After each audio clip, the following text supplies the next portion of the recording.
Welcome to Fight Waves.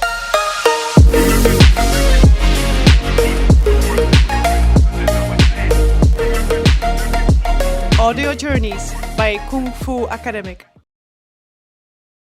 And we got to the venue a few hours before my fight, and there were a few people I was talking to on Instagram who were like helping me to get things sorted, or like giving me a recommendation where to buy this and that. So, and I haven't met them in person, so I didn't know how they look like. And there was this guy sitting on the floor with like 10 bananas, and he started waving at me. So I thought he's just like one of these like people that I've been talking to, and he recognized me. So I came to him and I was like, "Hi," and he was like, "Hey, you want a banana?" He was literally just like offering me a banana. So there were so many like great people, and like I have so many like great stories of meeting people while I was in India. This is just one of them. It's been almost 2 weeks since I had my professional MMA debut, and I want to share with you some information about my diet and how my body felt.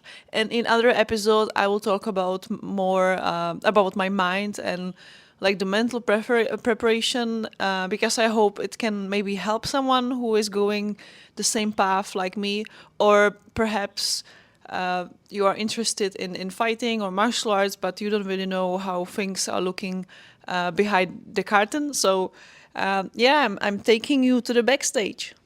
So for my body, for my diet, for my weight, so my fight was at 56.7 kg. There's half a kilo allowance, so 57.2 was the upper limit. And when I started my preparation, which was about 5 weeks before the fight, I was around 66 kg. So I was going down 9 kg in 5 weeks. And usually my diet is it's not really that bad. I just do a hot bath for like water cutting, but like the diet itself, like those few weeks before the fights, is actually all right. But this time, for some reason, I just got stuck. So my weight was going down, but then suddenly I stuck at 64.4, and I was there for like 3 weeks. So I started panicking. So luckily, this brought me to work with a dietitian, MMA dietitian, Nicole. I will put her link in the notes of this episode. And that was such a game changer. So I have never worked with a dietitian before, mostly because of two fears. One was that I would not be able to afford it, and the second one was because here in Thailand I eat out a lot, and my cooking is not bringing me much joy. So it's all right for the fight week, but like the other time, I'm very happy to have something better. And both of those fears were like not actually not true. So so I was really surprised how great it was to work with her. And no, not only like she told me what to eat, when to eat it, but also I learned a lot about supplements. And for example, she sent me to do some ice bath in between the sessions, because it's very hot in Thailand right now. Most of my fight camp, we had the hottest season, so it was like 38 degrees, high humidity, so the body keeps lots of water inside. So probably that was why my weight got stuck. And then so I got to 60 kg by like the last few days. So how it works is like last few days before the fight, just very few of them you stop having any kind of like salt intake, sodium, and you limit your carbs a lot. So that's why I was eating chicken and avocado and berries and eggs. That was basically it. So we were staying in India in this like really nice hotel, me and Maddie, my corner, my training partner. And of course, I paid for the breakfast buffet because I wanted to, feed my corner. So we went down every morning, and Maddie was having like those things there. I don't even know what they were, like some Indian food, and it looked delicious. And I always just had a plain 3 eggs omelette, no salt and no bread. And the staff was looking at me like really sad. But then it was even worse because we came back for lunch or dinner, and Maddie would order some food, and I would just like sit in front of her and not eating anything, not ordering anything. And they were like, is she okay? Is she okay?" And then we went upstairs, and I would cook my chicken and my avocado, and so that was funny. And then finally, the last day or the day of my fight, I went down for breakfast, and I had like toast and jam, and the staff looked like really happy, like, "Oh, finally she's eating again." But even better story is when we went to a supermarket, because there's lots of waiting before the fight, and so we tried to kill the time as much as we can. So we went to see the beach. We went to a shopping mall probably like 4 times, the same one, and we went to a supermarket there so I could buy some stuff for after the weigh-ins. So I had like list of things, what can I buy, and there was this like a lady working there, and she was offering me biscuits, like some cookies, like samples, for free. And I was like, "No, no, sorry, I can't have any salt or sugar now." And she was like, "Oh, okay." And then she found some other type also like sugary, and she was like, "How about these ones?" Like, "No, no, sorry, I really can't." She was like, "Okay." And then right in front of her, I went and I took a jar of Nutella and I put it in my basket because I was buying things for after the weigh-ins, right? And then I was looking for crackers, so she took me there, and she was like, "These ones, they have no sugar." I was like, "Yeah, yeah, okay, but I need these. They have sugar, that's fine." Because so I tried to explain to her to make the situation better. So I was like, I'm on diet now, but in 2 days I won't be on diet anymore. And she was looking at me like, "What? What? What is she saying?" So yeah, and then the last day of my diet, we did the water cut, which is basically you sweat off lots of water and like kilos of your body weight, and that's how you get rid of the last bits. And usually I do like one I do like two cycles of a hot bath, maybe three.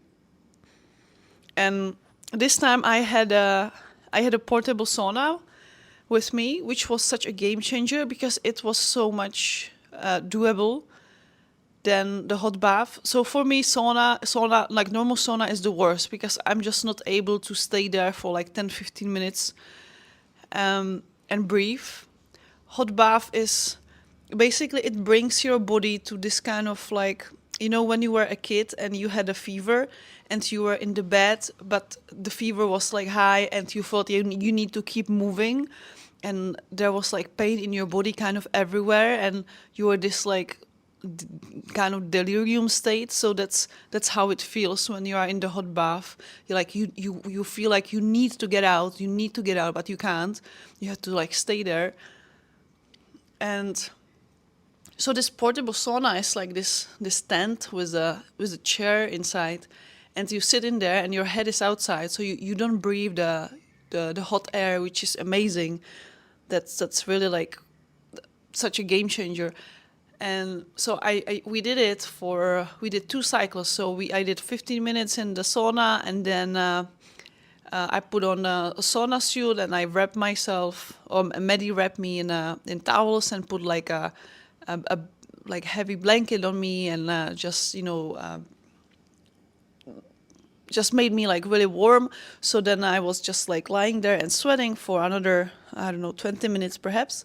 So we did it 2 times, and I was already exhausted. And we started at 8 p.m. and I thought, okay, by 10 we are done, and we can go to bed. And the next day morning there's the wait-in. But we were not done at 10, because at 11 we had 3 cycles in, I was lying on the floor. I was catching my breath. I was feeling terrible, and I was still only 59 kg. So I was still 2 kg over the limit. So we went to bed, and at 5 a.m. we woke up again. So after some 5 hours of sleep, we woke up again, and I did another rounds of the sauna and the reps. So in total, I did 8 rounds, which was it was the worst. And after the last one, I still was like 400 grams over. And you feel like 400 grams, it's nothing, but when all the water you had in your body is already gone and you are not even sweating anymore, you can't go to the toilet anymore, then 400 grams can be like really, really tough. So I was like, who do I call? What do I do? Who do I ask? So then I was texting with Nicole, my dietitian, and she was like, okay, go to the venue, bring some clothes with you in case you need to do some, work out a little bit to sweat more, and you'll see maybe the weight scales are not the same. And it was another hour of being in the car, and it was hot, so the driving there was terrible because I was dehydrated, I was in pain, I was I don't even remember much from the drive. And then I stepped on the scale and I was 200 grams over. So I was like, okay, guys, I'm gonna weigh in naked. So I go and I have a big towel with me, and they were like, okay, okay. So I went to the bathroom. I took off my clothes. I put on a big towel, and they were like, oh no, we are coming, and we do it in the bathroom. So a lady, female staff came, and so I did it. I could step on the scale in the bathroom, which was great, and I was 100 grams below the limit. So it was totally awesome. And then I had ready my rehydration drinks, which is it's very specific for what you drink after and when. So you can't just like chuck in water, because you're very thirsty. But the first sip of water after this, it feels like you are doing something forbidden. Because when I start drinking, I'm like, well, this is like a really weird feeling of a liquid, in my throat. Because the last time, so this was like 10 a.m. And last time I had water was like the day before, maybe 3 p.m. And so I think I had like around 7 liters that day I drank. And the first 4 liters are basically a hydration mix of carbs and electrolytes. And it's quite common that after such big cut, because I got stuck with my weight. Otherwise, I would be much lower already. I was expecting to be at least like 59 on the fight week instead of being like 1 or 2 kg heavier. So what I'm saying? Oh yeah. So the after the big cut, such a big cut, the stomach is really upset. So I start drinking the mix, and I knew that I have 20 to 30 minutes for each of the bottle. So I drink my bottle slowly, and I always like measure the time so I don't finish too early, and then I can open the next bottle before the times is up. And around like half of the third bottle, suddenly I'm like, I think I'm gonna throw up. And then there was no way I'm able to run to the bathroom because it was like a few meters away. There was lots of people around me, so the only thing I had was like a few bananas in a plastic bag with me. So I just grabbed the plastic bag, I turned towards a wall, and I lost half of the bottle. So that was gone. And so I'm messaging Nicole, and she's like, yeah, that happens sometimes, and then we talk about like what to do next, and so how to feel better. So by the end of the day, I was actually feeling much better, and the next day already I was feeling like totally okay. So if you have never done a weight cut or water cut, and you always you heard this kind of argument that you must feel very weak after, and then your fight is impaired. If you do it correctly and you have enough time and you rehydrate like well, and it's like well organized, then you should feel like okay, all right on the fight day. So like on Saturday, on the weigh-in day, I felt still a little bit wobbly on my legs, but also I only had like 5 hours of sleep, and the next day I was feeling really good. I was feeling like at my best. And I asked the promotion if we could do the face off right after the weigh-ins, because that would mean I don't have to spend another hour going back and then hour going back again for the weigh-ins and for the face off and another hour. So they was like yes. So there I was, 5 hours sleep. Couldn't even wash my hair because we just finished the water cut in the morning, the saunas. And so I was doing the face off, and I was hoping that my stomach will, hold up at least until I get off the stage. I was like, not now, not now, not now, not now. Yeah, but we still love what we do. This is the hard part.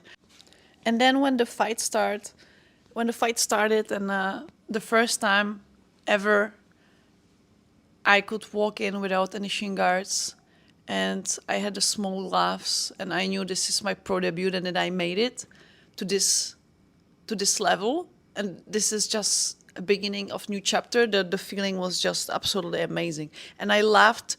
I laughed how it felt to have the small gloves on and to be hit in the small gloves. It just feels like such freedom, and it just feels like being in my own skin. So very comfortable in my own skin. So I can't wait to do it again.